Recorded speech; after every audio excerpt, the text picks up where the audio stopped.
மூன்றாம் அதிகாரம். சாலமோன் எகிப்தின் ராஜாவாகிய பார்வோனோடே சம்பந்தம் கலந்து பார்வோனின் குமாரத்தியை விவாகம் பண்ணி தன்னுடைய அரமனையையும் கர்த்தருடைய ஆலயத்தையும் எருசலேமின் சுற்று மதிலையும் கட்டித் தீருமட்டும் அவன் அவளை தாவீதின் நகரத்தில் கொண்டு வந்து வைத்தான்.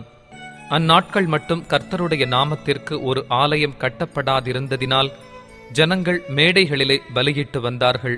சாலமோன் கர்த்தரிடத்தில் அன்பு கூர்ந்து தன் தகப்பனாகிய தாவீதின் கட்டளைகளில் நடந்தான். ஆனாலும் அவன் மேடைகளிலே பலியிட்டு தூபங்காட்டி வந்தான். அப்படியே ராஜா பலியிட கிபியோனுக்கு போனான். அது பெரிய மேடையாயிருந்தது. அந்த பலிபீடத்தின் மேல் சாலமோன் 1000 சர்வாங்க தகன பலிகளை செலுத்தினான். கிபியோனிலே கர்த்தர் சாலமோனுக்கு ராத்திரியில் சொப்பனத்திலே தரிசனமாகி, நீ விரும்புகிறதை என்னிடத்தில் கேள் என்று தேவன் சொன்னார். அதற்கு சாலமோன், என் தகப்பனாகிய தாவீது எனும் உமது அடியான் உம்மை பற்றி உண்மையும் நீதியும் மன நேர்மையுமாய் உமக்கு முன்பாக நடந்தபடியே தேவரீர் அவருக்கு பெரிய கிருபை செய்து அந்த பெரிய கிருபையை அவருக்கு காத்து இந்நாளில் இருக்கிறபடியே அவருடைய சிங்காசனத்தில் வீற்றிருக்கிற ஒரு குமாரனை அவருக்கு தந்தீர். இப்போதும் என் தேவனாகிய கர்த்தாவே, தேவரீர் உமது அடியேனை என் தகப்பனாகிய தாவீதின் ஸ்தானத்திலே ராஜாவாக்கினீரே. நானோவென்றால் போக்குவரவு அறியாத சிறு பிள்ளையாயிருக்கிறேன். நீர் தெரிந்து கொண்டதும் ஏராளத்தினால் எண்ணிக்கைக்கு அடங்காததும் இலக்கத்திற்கு உட்படாததுமான திரளான ஜனங்களாகிய உமது ஜனத்தின் நடுவில் அடியேன் இருக்கிறேன். ஆகையால் உமது ஜனங்களை நியாயம் விசாரிக்கவும் நன்மை தீமை இன்னதென்று வகையறுக்கவும் அடியேனுக்கு ஞானமுள்ள இருதயத்தை தந்தருளும். ஏராளமாயிருக்கிற இந்த உமது ஜனங்களை நியாயம் விசாரிக்க யாராலே ஆகும் என்றான். சாலமோன் இந்த காரியத்தை கேட்டது ஆண்டவருடைய பார்வைக்கு உகந்த விண்ணப்பமாயிருந்தது. 11. ஆகையினால் தேவன் அவனை நோக்கி, நீ உனக்கு நீடித்த நாட்களை கேளாமலும் ஐஸ்வரியத்தை கேளாமலும் உன் சத்துருக்களின் பிராணனை கேளாமலும் நீ இந்த காரியத்தையே கேட்டு நியாயம் விசாரிக்கிறதற்கு ஏற்ற ஞானத்தை உனக்கு வேண்டிக் கொண்டபடியினால் உன் வார்த்தைகளின்படி செய்தேன். ஞானமும் உணர்வும் உள்ள இருதயத்தை உனக்கு தந்தேன். இதிலே உனக்கு சரியானவன் உனக்கு முன் இருந்ததுமில்லை, உனக்கு சரியானவன் உனக்கு பின் எழும்புவதும் இல்லை. இதுவுமன்றி நீ கேளாத ஐஸ்வரியத்தையும் மகிமையையும் உனக்கு தந்தேன். உன் நாட்களில் இருக்கிற ராஜாக்களில் ஒருவனும் உனக்கு சரியானவன் இருப்பதில்லை. உன் தகப்பனாகிய தாவீது நடந்தது போல நீயும் என் கட்டளைகளையும் என் நியமங்களையும் கைக்கொண்டு என் வழிகளில் நடப்பாயாகில் உன் நாட்களையும் நீடித்திருக்க பண்ணுவேன் என்றார். சாலமோனுக்கு நித்திரை தெளிந்தபோது அது சொப்பனம் என்று அறிந்தான். அவன் எருசலேமுக்கு வந்து கர்த்தருடைய உடன்படிக்கை பெட்டிக்கு முன்பாக நின்று சர்வாங்க தகன பலிகளையிட்டு சமாதான பலிகளைச் செலுத்தி தன் ஊழியக்காரர் எல்லாருக்கும் விருந்து செய்தான். அப்பொழுது வேசிகளான 2 ஸ்திரீகள் ராஜாவினிடத்தில் வந்து அவனுக்கு முன்பாக நின்றார்கள். அவர்களில் ஒருத்தி, என் ஆண்டவனே, நானும் இந்த ஸ்திரீயும் ஒரே வீட்டிலே குடியிருக்கிறோம்.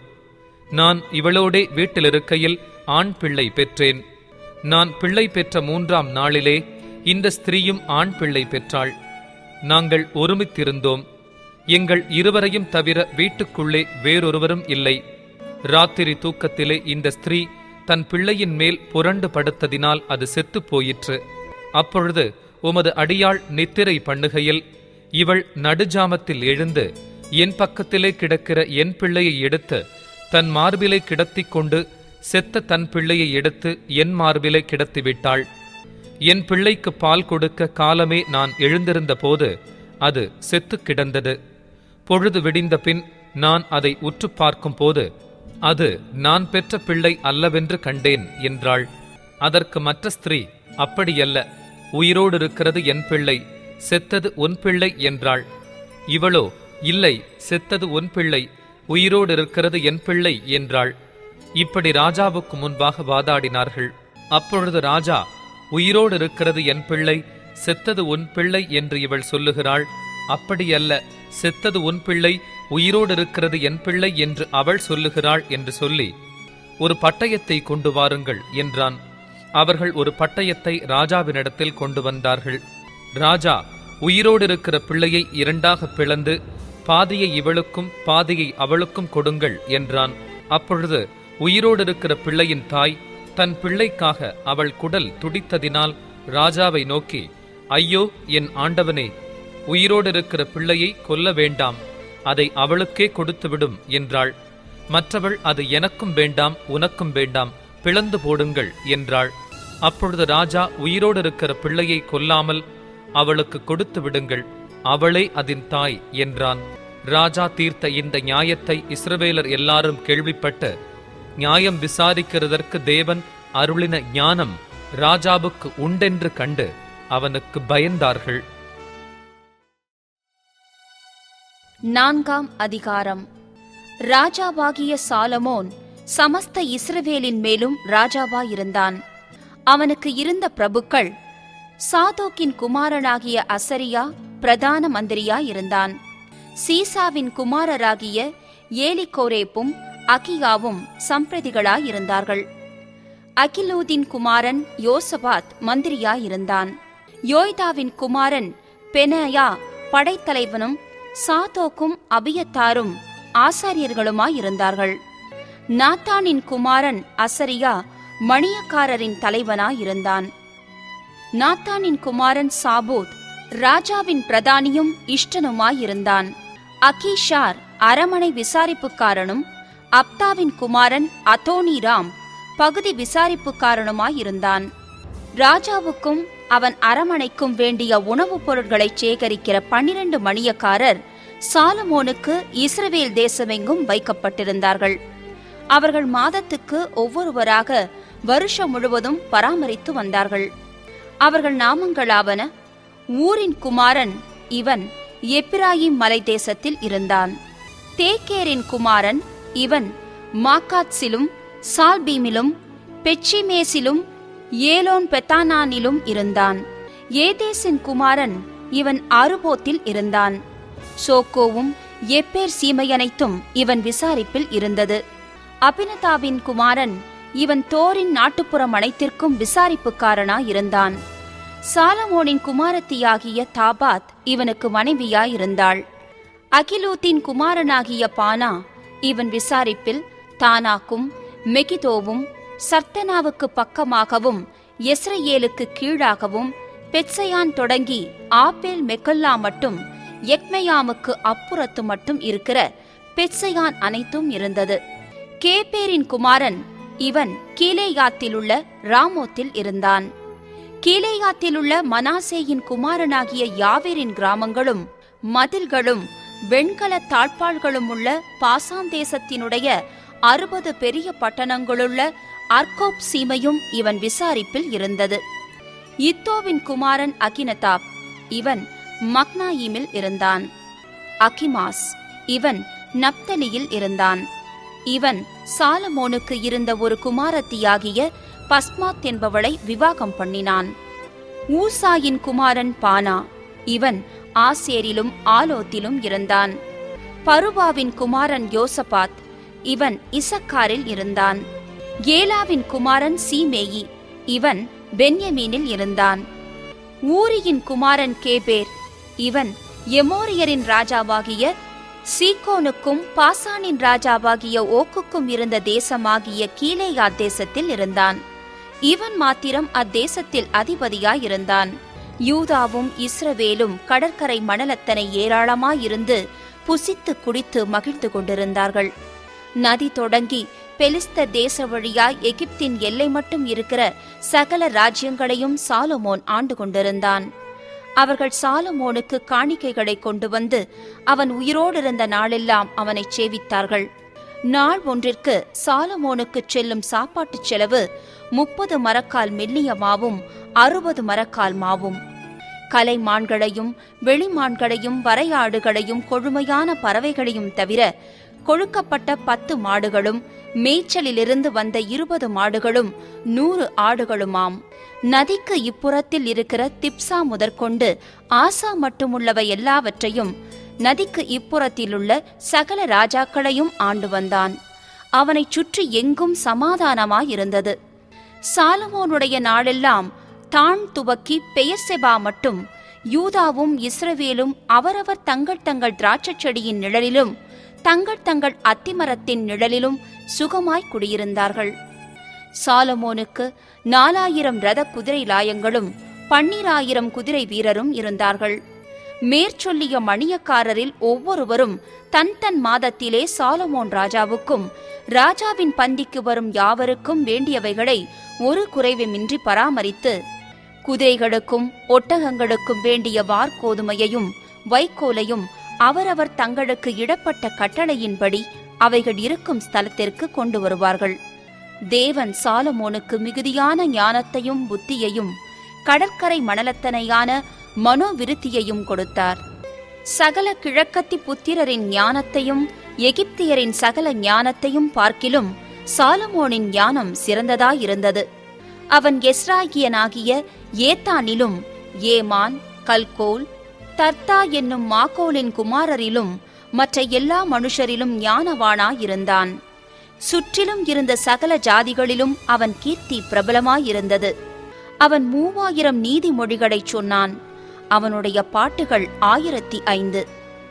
லீபனோனில் இருக்கிற கேதுரு மரங்கள் முதற்கொண்டு சுவரில் முளைக்கிற ஈசோப்பு பூண்டு வரைக்கும் உள்ள மர முதலிய தாவரங்களை குறித்தும், மிருகங்கள், பறவைகள், ஊரும் பிராணிகள், மச்சங்கள் ஆகிய இவைகளை குறித்தும் வாக்கியங்களைச் சொன்னான். சாலமோனின் ஞானத்தை குறித்து கேள்விப்பட்ட பூமியின் சகல ராஜாக்களிடத்திலுமிருந்து நானாஜாதியான ஜனங்களும் அவனுடைய ஞானத்தை கேட்கிறதற்கு வந்தார்கள். 5ஆம் அதிகாரம். சாலமோனை அவனுடைய பிதாவின் ஸ்தானத்தில் ராஜாவாக அபிஷேகம் பண்ணினார்கள் என்று தீருவின் ராஜாவாகிய ஈராம் கேள்விப்பட்டு தன் ஊழியக்காரரை அவனிடத்தில் அனுப்பினான். ஈராம் தாவீதுக்கு சகல நாளும் சிநேகிதனாயிருந்தான். அப்பொழுது சாலமோன் ஈராமினிடத்தில் ஆட்களை அனுப்பி, என் தகப்பனாகிய தாவீதின் சத்துருக்களை கர்த்தர் அவருடைய பாதங்களுக்கு கீழ்ப்படுத்தி விடும் அளவும் அவர்கள் தம்மை சுற்றிலும் செய்கிற யுத்தத்தினால் அவர் தம்முடைய தேவனாகிய கர்த்தருடைய நாமத்திற்கு ஆலயத்தை கட்ட அவருக்கு கூடாதிருந்தது என்று நீர் அறிந்திருக்கிறீர். ஆனாலும் இப்பொழுதோ என் தேவனாகிய கர்த்தர் எங்கும் எனக்கு இளைப்பாறுதலை தந்தார். விரோதியும் இல்லை, இடையூறும் இல்லை. ஆகையால் நான் உன் ஸ்தானத்தில் உன் சிங்காசனத்தின் மேல் வைக்கும் உன் குமாரனே என் நாமத்திற்கு ஆலயத்தை கட்டுவான் என்று கர்த்தர் என் தகப்பனாகிய தாவீதினிடத்தில் சொன்னபடியே என் தேவனாகிய கர்த்தரின் நாமத்திற்கு ஆலயத்தை கட்ட வேண்டும் என்றிருக்கிறேன். ஆதலால் லீபனோனில் எனக்காக கேதுரு மரங்களை வெட்ட கட்டளையிடும். சீதோனியரைப் போல மரவெட்டு வேலை அறிந்தவர்கள் எங்களுக்குள்ளே ஒருவரும் இல்லை என்பது உமக்கு தெரியும். அதற்காக என் வேலைக்காரர் உம்முடைய வேலைக்காரரோடே இருப்பார்கள். நீர் சொல்வதின்படியெல்லாம் உம்முடைய வேலைக்காரரின் சம்பளத்தை உமக்கு கொடுப்பேன் என்று சொல்லச் சொன்னான். ஈராம் சாலமோனின் வார்த்தைகளை கேட்டபோது மிகவும் சந்தோஷப்பட்டு அந்த ஏராளமான ஜனங்களை ஆளும்படி தாவீதுக்கு ஒரு ஞானமுள்ள குமாரனை கொடுத்த கர்த்தர் இன்று ஸ்தோத்திரிக்கப்படுவாராக என்று சொல்லி ஈராம் சாலமோனிடத்தில் மனுஷரை அனுப்பி, நீர் எனக்கு சொல்லி அனுப்பின காரியத்தை நான் கேட்டேன். கேதுரு மரங்களுக்காகவும் தேவதாரி விருட்சங்களுக்காகவும் உம்முடைய விருப்பத்தின் படியெல்லாம் நான் செய்வேன். என் வேலைக்காரர் லீபனோனில் இருந்து அவைகளை இறக்கி கடலிலே கொண்டு வருவார்கள். அங்கே நான் அவைகளை தெப்பங்களாக கட்டி நீர் நியமிக்கும் இடத்துக்கு கடல் வழியாய் அனுப்பி அவைகளை அவிழ்த்து ஒப்பிப்பேன். அங்கே நீர் அவைகளை ஒப்புக்கொண்டு என் ஜனங்களுக்கு ஆகாரம் கொடுத்து என் விருப்பத்தின்படி செய்ய வேண்டும் என்று சொல்லச் சொன்னான். அப்படியே ஈராம் சாலமோனுக்கு வேண்டிய மட்டும் கேதுரு மரங்களையும் தேவதாரி விருட்சங்களையும் கொடுத்து கொண்டு வந்தான். சாலமோன் ஈராமின் அரமனைக்கு போஜனத்திற்காக 20,000 கலம் கோதுமையையும் இடித்து பிழிந்த ஒலிவ மரங்களின் 20 கல எண்ணெயையும் கொடுத்தான். இப்படி சாலமோன் ஈராமுக்கு வருஷாந்தரம் கொடுத்து வந்தான். கர்த்தர் சாலமோனுக்கு சொல்லியிருந்தபடியே அவனுக்கு ஞானத்தை தந்தருளினார். ஈராமுக்கும் சாலமோனுக்கும் சமாதானம் உண்டாயிருந்து இருவரும் உடன்படிக்கை பண்ணிக்கொண்டார்கள். ராஜாவாகிய சாலமோன் இஸ்ரவேலர் எல்லாரிலும் ஊழியத்துக்கு 30,000 அமஞ்சி ஆட்களை பிடித்தான். அவர்களில் ஒவ்வொரு மாதத்திற்கும் 10,000 பேரை மாற்றி மாற்றி லீபனோனுக்கு அனுப்பினான். அவர்கள் 1 மாதம் லீபனோனிலும் 2 மாதம் தங்கள் வீடுகளிலும் இருப்பார்கள். அதோனீராம் அந்த அமஞ்சி ஆட்களின் மேல் விசாரிப்புக்காரனாயிருந்தான். சாலமோனிடத்தில் சுமை சுமக்கிறவர்கள் 70,000 பேரும், மலைகளில் மரம் வெட்டுகிறவர்கள் 80,000 பேரும், இவர்களைத் தவிர வேலையை விசாரித்து வேலையாட்களை கண்காணிக்கிறதற்கு தலைமையான விசாரிப்புக்காரர் 3,300 பேரும் இருந்தார்கள். வெட்டின கல்லால் ஆலயத்துக்கு அஸ்திபாரம் போட பெரிதும் விலையேற பெற்றதுமான கற்களை கொண்டுவர ராஜா கட்டளையிட்டான். ஆலயத்தை கட்ட சாலமோனின் சிற்ப ஆசாரிகளும் ஈராமின் சிற்ப ஆசாரிகளும் கிபலி ஊராரும் அந்த மரங்களையும் கற்களையும் வெட்டி ஆயத்தப்படுத்தினார்கள். 6ஆம் அதிகாரம். இஸ்ரவேல் புத்திரர் எகிப்து தேசத்திலிருந்து புறப்பட்ட 480ஆம் வருஷத்திலும், சாலமோன் இஸ்ரவேலின் மேல் ராஜாவான 4ஆம் வருஷம் சீப் மாதமாகிய 2ஆம் மாதத்திலும் அவன் கர்த்தரின் ஆலயத்தை கட்டத் தொடங்கினான். சாலமோன் ராஜா கர்த்தருக்கு கட்டின ஆலயம் 60 முழ நீளமும் 20 முழ அகலமும் 30 முழ உயரமுமாயிருந்தது. ஆலயமாகிய அந்த மாளிகையின் முகப்பிலே அவன் கட்டின மண்டபம் ஆலயத்தின் அகலத்திற்குச் சரியாய் 20 முழ நீளமும் ஆலயத்துக்கு முன்னே 10 முழ அகலமுமாயிருந்தது. பார்வைக்கு குறுகி போகிற ஒடுக்கமான ஜன்னல்களை ஆலயத்திற்குச் செய்வித்தான். அவன் தேவாலயத்தின் சுவரும் சந்நிதி ஸ்தானச் சுவருமாகிய ஆலயத்தின் சுவர்களுக்கு அடுத்ததாய் சுற்றுக்கட்டுகளை கட்டி அவைகளில் அறைகளைச் சுற்றிலும் உண்டாக்கினான். கீழே இருக்கிற சுற்றுக்கட்டு 5 முழ அகலமும், நடுவே இருக்கிறது 6 முழ அகலமும், மூன்றாவதாயிருக்கிறது 7 முழ அகலமுமாயிருந்தது. அவைகள் ஆலயத்தினுடைய சுவர்களிலே தாங்காதபடிக்கு ஆலயத்தைச் சுற்றிலும் புறம்பே ஒட்டுச்சுவர்களை கட்டுவித்தான். ஆலயம் கட்டப்படுகையில் அது பணி தீர்ந்து கொண்டு வரப்பட்ட கற்களாலே கட்டப்பட்டது.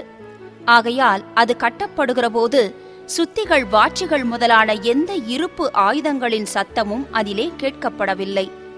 நடு அறைகளுக்கு போகிற வாசற்படி ஆலயத்தின் வலதுபுறத்தில் இருந்தது. சுழற்படிகளால் நடு அறைகளுக்கும் நடு அறைகளிலிருந்து 3வது அறைகளுக்கும் ஏறுவார்கள். இவ்விதமாய் அவன் ஆலயத்தை கட்டி கேதுரு மர உத்திரங்களாலும் பலகைகளாலும் ஆலயத்தை மச்சுப்பாவி முடித்தான். அவன் 5 முழ உயரமான சுற்றுக்கட்டுகளை ஆலயத்தின் மேலெங்கும் கட்டுவித்தான். அவைகள் கேதுரு மரங்களால் ஆலயத்தோடே இணைக்கப்பட்டிருந்தது. அப்பொழுது கர்த்தருடைய வார்த்தை சாலமோனுக்கு உண்டாயிற்று.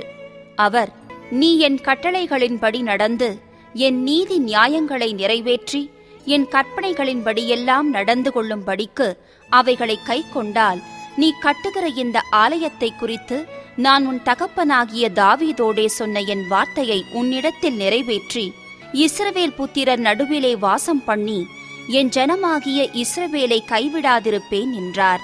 அப்படியே சாலமோன் ஆலயத்தை கட்டி முடித்தான். ஆலயத்துச் சுவர்களின் உட்புறத்தை தளம் தொடங்கி சுவர்களின் மேல்மச்சு மட்டும் கேதுரு பலகைகளால் மூடி, இப்படி உட்புறத்தை மரவேலையாக்கி ஆலயத்தின் தளத்தை தேவதாரி விருட்சங்களின் பலகைகளால் தளவரிசைப்படுத்தினான். தளவரிசை தொடங்கி சுவர்களின் உயரம் மட்டும் ஆலயத்தின் பக்கங்களை தொடர்ந்திருக்கிற 20 முழ நீளமான மறைப்பையும் கேதுரு பலகைகளால் உண்டாக்கி உட்புறத்தை மகா பரிசுத்தமான சந்நிதி ஸ்தானமாக கட்டினான். அதன் முன்னிருக்கிற தேவாலயமாகிய மாளிகை 40 முழ நீளமாயிருந்தது. ஆலயத்திற்குள் இருக்கிற கேதுரு மரங்களில் மொக்குகளும் மலர்ந்த பூக்களுமான சித்திர வேலை செய்திருந்தது. பார்வைக்கு ஒரு கல்லாகிலும் காணப்படாமல் எல்லாம் கேதுரு மரமாயிருந்தது.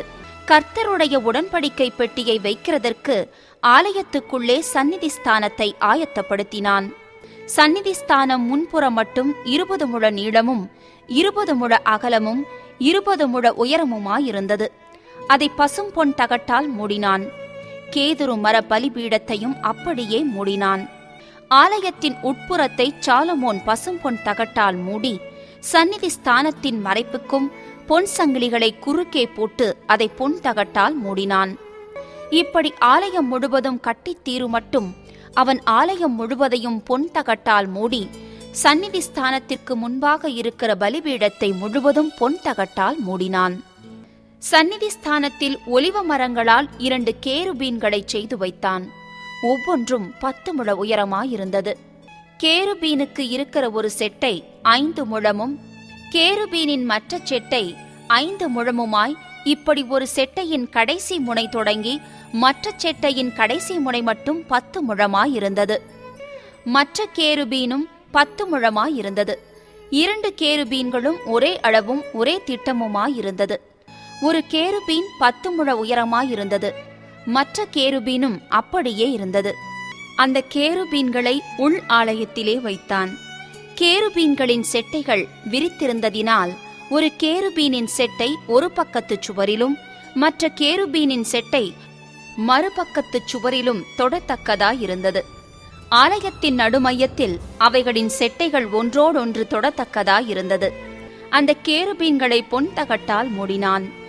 ஆலயத்தின் சுவர்களை எல்லாம் அவன் சுற்றிலும் உள்ளும் புறம்புமாக கேருபீன்களும் பேரீந்துகளும் மலர்ந்த பூக்களுமான சித்திரங்களும் கொத்து வேலைகளுமாக்கினான். உள்ளும் புறம்புமாயிருக்கிற ஆலயத்து தளவரிசையையும் பொன் தகட்டால் மூடினான். சந்நிதி ஸ்தானத்தின் வாசலுக்கு ஒலிவ மரங்களால் 2 கதவுகளைச் செய்தான். மேல் சட்டமும் நிலைகளும் மறைப்பின் அளவில் 5 1 பங்காயிருந்தது. ஒலிவ மரமான அந்த 2 கதவுகளில் அவன் கேருபீன்களும் பேரீந்துகளும் மலர்ந்த பூக்களுமான சித்திரங்களைச் செய்து அந்த கேருபீன்களிலும் பேரீந்துகளிலும் பொன் பதியத்தக்கதாய் பொன் தகட்டால் மூடினான். இப்படி தேவாலயத்தின் வாசலுக்கும் ஒலிவமர நிலைகளைச் செய்தான். அது சுவர் அளவில் 4 பங்காயிருந்தது. அதன் 2 கதவுகளும் தேவதாரி பலகைகளால் செய்யப்பட்டிருந்தது.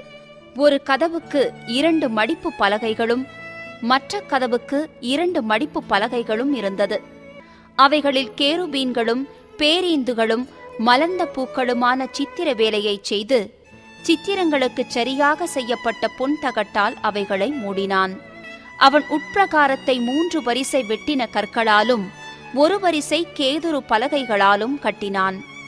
4ஆம் வருஷம் சீப் மாதத்திலே கர்த்தருடைய ஆலயத்துக்கு அஸ்திபாரம் போட்டு 11ஆம் வருஷம் பூல் என்னும் 8ஆம் மாதத்திலே அந்த ஆலயம் முழுதும் சகல சட்டத்திட்டத்தின்படியே ஒரு பங்கும் குறையாமல் கட்டித் தீர்ந்தது. அவன் அதை கட்டி முடிக்க 7 வருஷம் சென்றது.